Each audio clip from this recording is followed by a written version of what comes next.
Buonasera e benvenuti a questa edizione di TG Sicilia, i titoli del nostro telegiornale. Ancora sangue nella zona di Corso Sicilia a Catania, scontro tra nordafricani al culmine di una violenta rissa. Uno di loro finisce in ospedale con gravi ferite al volto e alle spalle. C'è un fermato. Incidente mortale sulla circonvallazione di Catania. La vittima è una donna di 29 anni, la procura ha aperto un'inchiesta per omicidio stradale. Operazione antimafia a Gela, 15 arresti, droga e telefonini recapitati agli amici detenuti in carcere con i droni. A Siracusa in manette 2 corrieri che trasportavano cocaina in taxi. Truffa Visodent, arrivano i primi rimborsi per i pazienti degli studi dentistici chiusi da un giorno all'altro in mezza Sicilia. Schifani usa le nomine pubbliche come scambio per il tesseramento di Forza Italia. È lui che offende i siciliani. Carlo Calenda sbarca in Sicilia e a una settimana dallo scontro verbale con il presidente della regione rincara la dose. Al nostro TG parla Samba, il giovane immigrato che a Giardini Naxos nel Messinese ha consegnato al proprietario il portafogli con 700 euro all'interno che aveva smarrito. I soldi, che non sono i tuoi, dice, non si toccano. Calcio, il Catania prepara la partita contro il Sorrento sabato al Massimino. Toscano deve fare i conti con i diversi assenti per infortunio.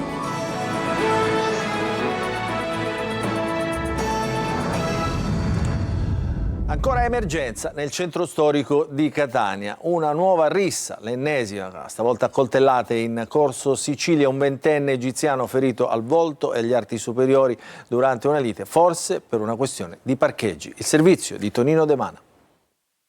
Non si arresta la spirale di sangue sul Corso Sicilia, con il centro di Catania sempre più teatro di scontri e duelli rusticani, l'ultimo in ordine di tempo. Dopo la morte del parcheggiatore catanese assassinato da un etiope, si è verificato intorno a mezzogiorno, quando a sfidarsi sono stati 2 nordafricani, uno dei quali in serata è stato condotto in questura per accertamenti. Ad avere la peggio è stato un 20enne egiziano colpito al volto e agli arti superiori. L'extracomunitario è stato soccorso dai sanitari del 118 e trasferito in ospedale. Non è comunque in pericolo di vita. La polizia sta cercando di ricostruire fatti e dinamica. Non si esclude che la contesa sia scaturita per pochi euro, probabilmente per la gestione, si fa per dire, dei parcheggi nel centro storico. E torna quindi d'attualità l'emergenza sicurezza? Siamo veramente preoccupati e non solo per noi, ma siamo preoccupati anche per le persone che passano, per i turisti, per tutti quelli che transitano qua.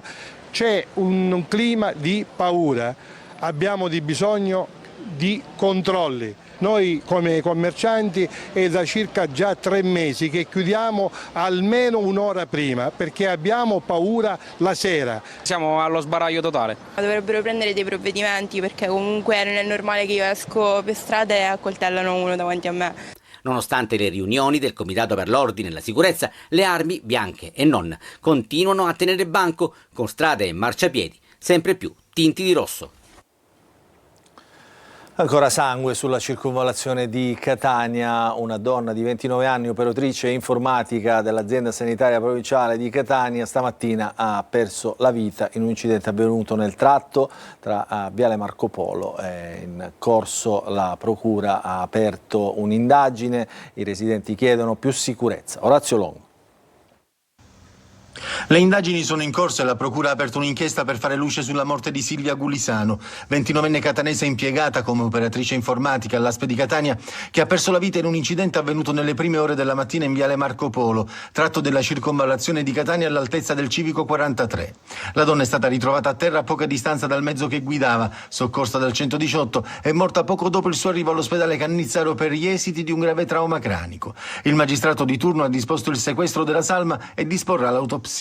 Secondo una ricostruzione degli investigatori, ci potrebbe essere stato un altro veicolo coinvolto. Se questo fosse confermato, l'inchiesta virerebbe sull'ipotesi di omicidio stradale e omissione di soccorso. Quello della giovane Silvia Gulisano è solo l'ultimo di una serie di incidenti mortali che ha contato 4 morti nelle strade siciliane in pochi giorni. A Messina, all'ospedale Piemonte, non ce l'ha fatta Letterio Liotta, 84 anni, dopo che il 12 settembre era stato investito da un motociclo mentre era a piedi sul viale Boccetta. Ma sono anche tanti gli incidenti mortali avvenuti lungo la circonvallazione di Catania durante gli anni. Lo scorso maggio, a poca distanza dal luogo dell'incidente, dove ha perso la vita Silvia Gulisano, nel tratto che cambia nome e diventa Viale Ulisse, una donna di 56 anni è morta dopo essere stata tamponata col suo scooter da un'auto. L'ennesimo grave episodio, dice la presidente del terzo municipio Maria Spampinato, che chiede nuovamente un tavolo tecnico per migliorare la sicurezza dell'arteria stradale, una delle più importanti e trafficate della città. Adesso andiamo a Gela, dove è stato smantellato un gruppo criminale vicino a Cosa Nostra grazie appunto all'intervento delle forze dell'ordine. Il gruppo era in affari appunto con la mafia e manteneva i detenuti in carcere, addirittura gli venivano recapitati con i droni la droga e i telefonini. 15 le persone arrestate. Rita Cinardi. Facevano affari con la droga per mantenere i detenuti, ma anche per pagare il manovratore del drone che avrebbe dovuto recapitare la sostanza stupefacente ai telefonini in carcere. Come emerso dalle intercettazioni, 3 o 4 tentativi sarebbero andati a buon fine, tanto che i detenuti riuscivano tranquillamente a comunicare con gli altri componenti del gruppo con i telefoni che tenevano nascosti in cella. In un caso invece gli agenti della polizia penitenziaria sono riusciti ad abbattere il drone e a sequestrare ciò che stava trasportando: 3 telefoni, 100 grammi di hashish e 20 grammi di cocaina. È l'ennesimo caso in Italia di utilizzo dei droni per raggiungere i detenuti in carcere, ma questa volta, grazie all'intervento dei carabinieri che hanno smantellato un vero e proprio sodalizio criminale vicino al clan Rinzivillo di Gela, sono state arrestate 15 persone accusate a vario titolo di associazione finalizzata alla commissione di una serie di delitti, tra i quali lo spaccio di stupefacenti, il porto abusivo e la detenzione d'armi, con l'aggravante di aver favorito Cosa Nostra.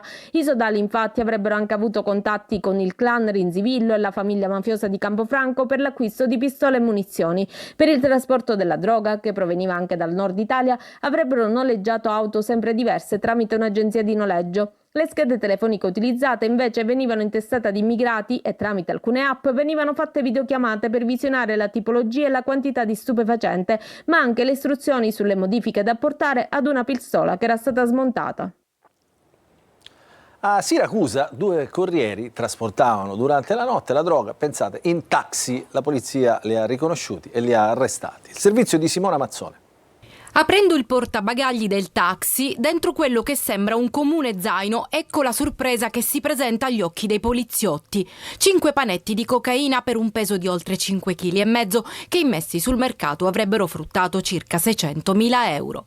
Siamo a Siracusa in piena notte e gli agenti sull'auto di servizio percorrono Viale Scala Greca, una strada limitrofa alla questura. Riconoscono 2 quarantenni pregiudicati all'interno di un taxi che probabilmente avevano pensato di passare inosservati.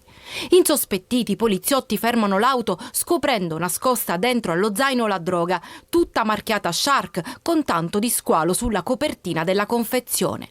I 2 corrieri ovviamente sono stati arrestati e trasferiti nella casa circondariale di Cavadonna a Siracusa.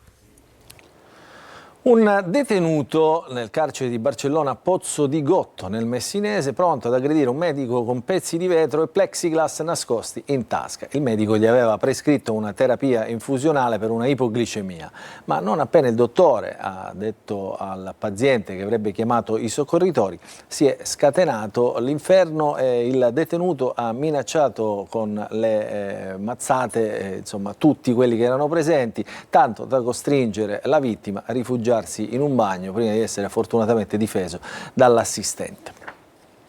Adesso parliamo della truffa Visodent. Arrivano i primi rimborsi per i pazienti degli studi dentistici chiusi da un giorno all'altro in tutta la Sicilia. Il servizio di Lorena Dolci. Spariti nel nulla lasciando centinaia di pazienti senza cure e pieni di debiti. Arrivano i primi segnali di speranza nella vertenza degli studi dentistici Visodent.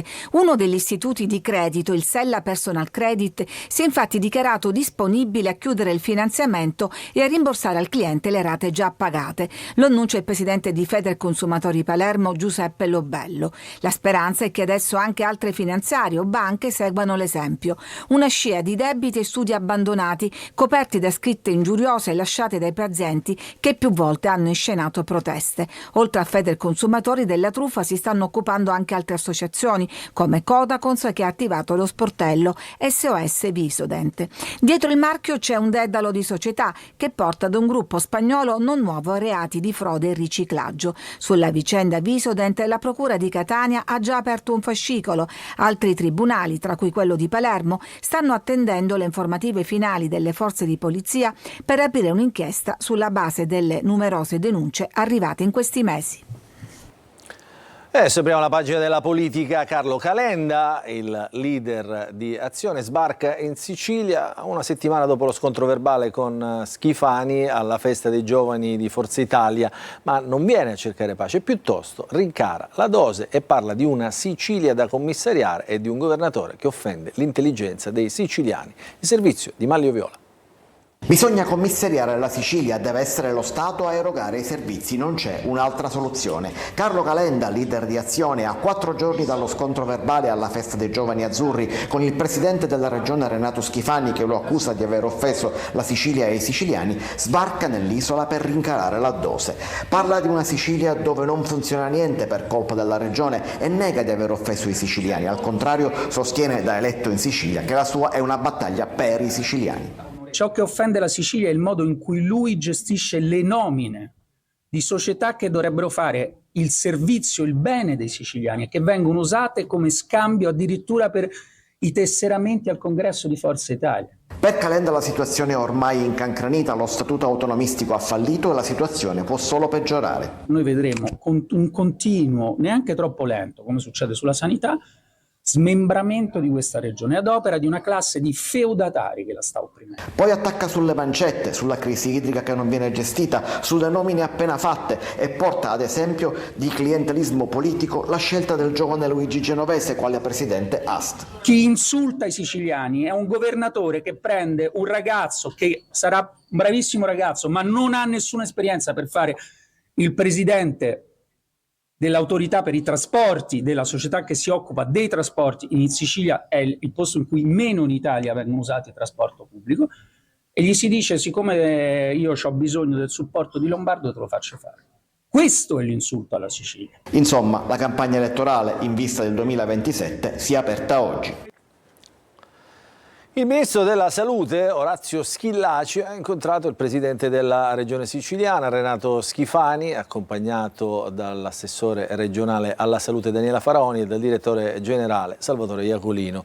La regione ha comunicato di avere predisposto il piano operativo di revisione della rete ospedaliera regionale, che per l'approvazione dovrà essere sottoposto alla valutazione degli organi tecnici del Ministero della Salute e del Ministero dell'Economia e delle Finanze. Per quanto riguarda invece la cardiochirurgia pediatrica di Taormina, afferma il Ministero, la soluzione presa in esame è di mantenere la struttura collegata a una cardiochirurgia adulti di una città metropolitana, al centro dell'incontro anche l'attività relativa all'abbattimento dei tempi delle liste d'attesa e, attraverso l'aiuto dei comuni, una maggiore adesione agli screening oncologici. Per il presidente Schifani quello di oggi è il risultato di un lavoro di squadra silenzioso e concreto che continueremo, dice il Presidente, a portare avanti con determinazione. A Catania invece è stata presentata McFruit 2026 che si terrà a Rimini dal 21 al 23 aprile del 2026. Tante le eccellenze siciliane in vetrina e allora ce le racconta Tonino Temano.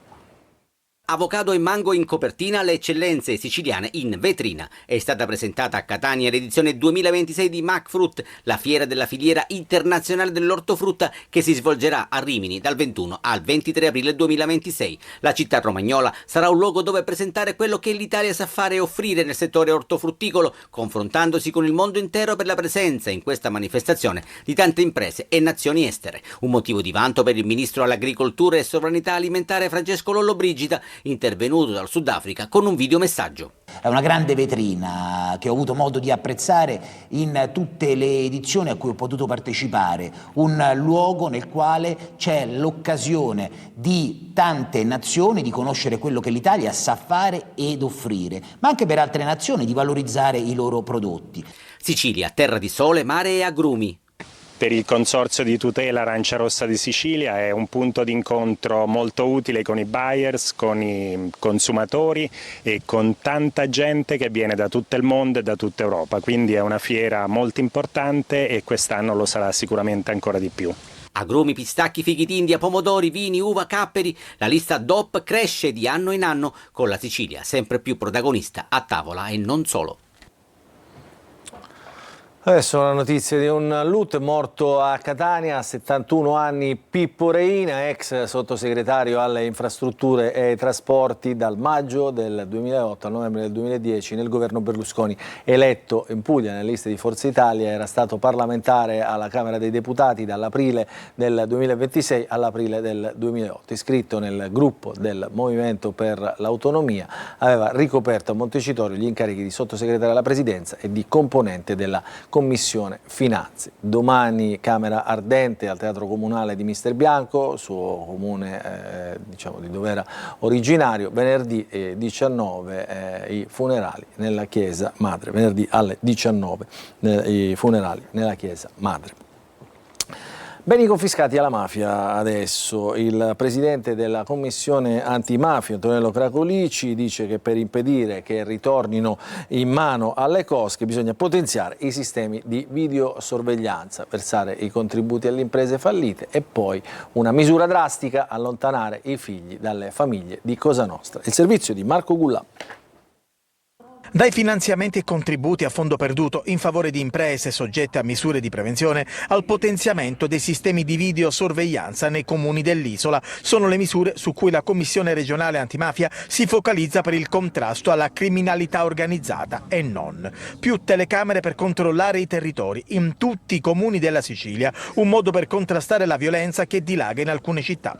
Un bando permetterà ai comuni di potenziare il proprio sistema di videosorveglianza per fronteggiare anche il fenomeno mafioso. Questo provvedimento che consentirà a oltre 100 comuni siciliani di dotarsi di videocamere con finanziamenti regionali, è la prima volta in Italia che lo fa una regione, è un modo concreto per dire che la mafia si contrasta sia sul campo quando si presenta, si manifesta, ma anche attraverso la prevenzione. E poi contrasto alla mafia tramite la confisca dei beni. In questo momento sono oltre 17.000 i beni immobili confiscati a Cosa Nostra. Va male per le imprese soggette a misure di prevenzione. Il 98% va in fallimento. E allora la Commissione antimafia lancia un bando per finanziare le aziende cosiddette pulite, ovvero quelle che si sono distaccate da Cosa Nostra. Abbiamo consentito con una misura di 4 milioni di euro di consentire l'accesso al credito agevolato, quindi a tasso zero, a queste imprese. Una mafia che secondo Cracolici non è affatto sconfitta e che conta sempre più sull'ereditarietà. Lo Stato deve spezzare anche quei legami familiari che danno caratteristica di continuità alle famiglie mafiose, anche attraverso provvedimenti di allontanamento, soprattutto dei minori, dagli ambienti e dalle famiglie mafiose.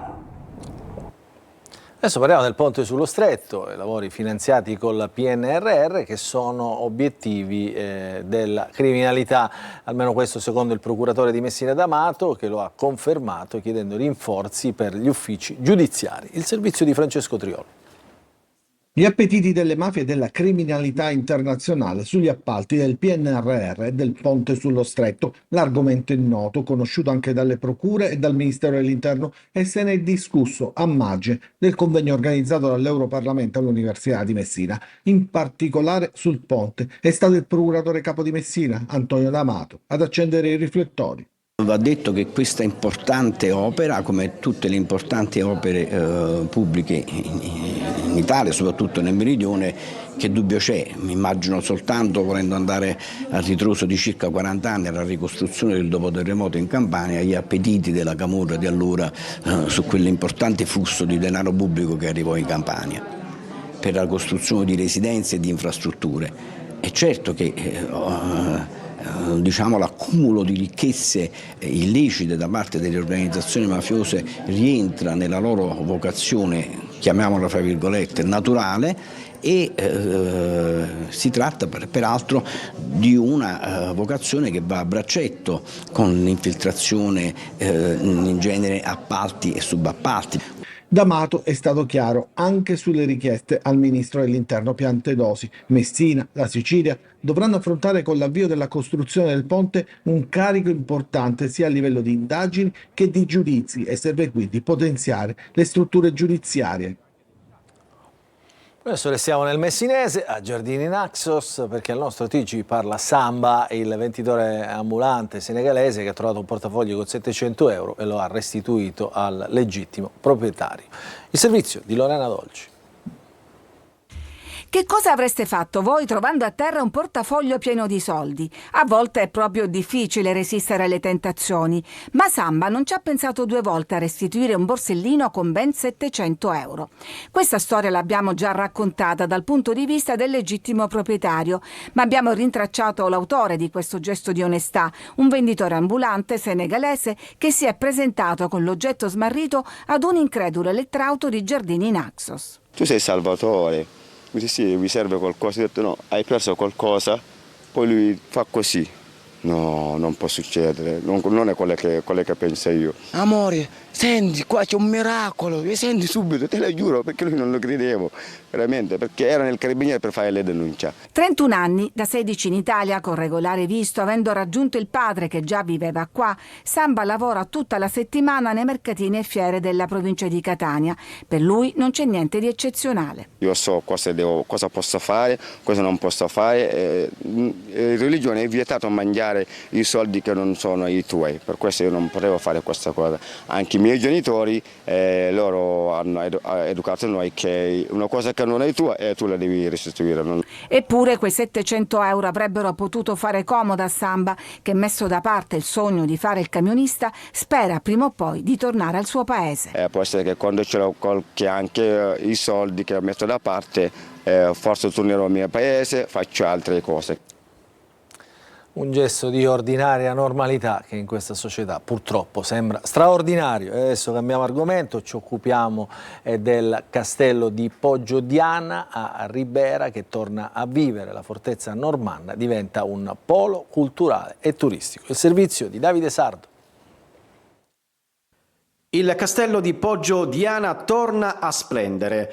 Dopo secoli di storia e anni di abbandono, l'antica fortezza normanna di Ribera, nell'Agrigentino, è pronta a diventare un polo culturale e turistico d'eccellenza nel cuore dei sicani. Il posto è un luogo straordinario, meraviglioso, in un contesto che vede tutta la vallata del Verdura fino ad arrivare al Mar Mediterraneo da un lato e dall'altro lato uno strapiombo sulla Gola del Lupo, un geosito dove ci sono della vegetazione straordinaria, ricca di tantissime piante che solo questo territorio ha. Un luogo che oggi, illuminato e messo in sicurezza, sarà inserito nella rete museale del distretto rurale di qualità dei Sicani. Le prospettive sono le più rosee possibili. Oggi presentiamo l'apertura di questo sito meraviglioso che si trova in un paesaggio senza uguali, cioè acqua, agrumi, ulivi, in un territorio in cui il parco gestisce anche una necropoli. Il castello di Poggio-Diana diventa così simbolo di rinascita culturale e punto di riferimento per cittadini e turisti. Adesso ci fermiamo, una piccola pausa, ritorneremo subito dopo con le notizie di Casa Catania che affronterà sabato una nuova sfida di campionato contro il Sorrento, subito dopo pubblicità.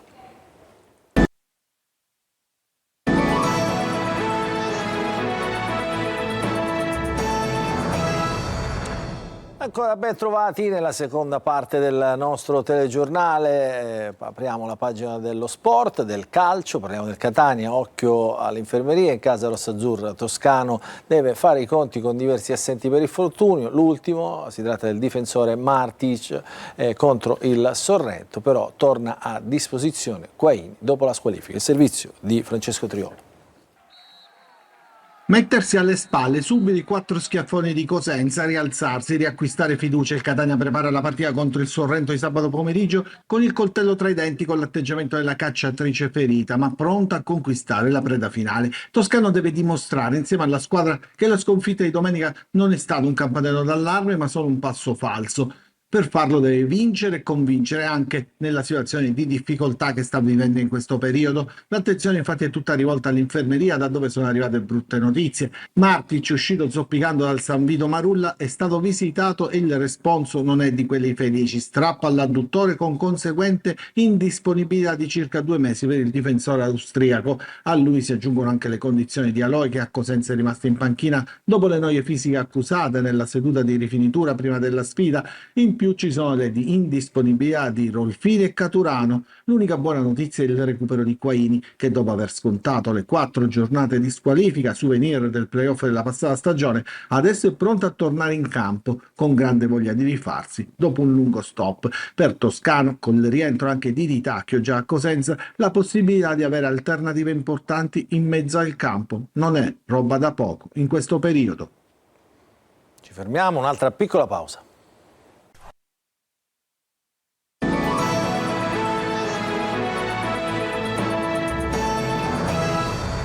Rientriamo in diretta, non ci sono ulteriori aggiornamenti da darvi, dunque il nostro telegiornale termina qui, vi ringraziamo per averci seguito e vi auguriamo un buon proseguimento di serata a tutti.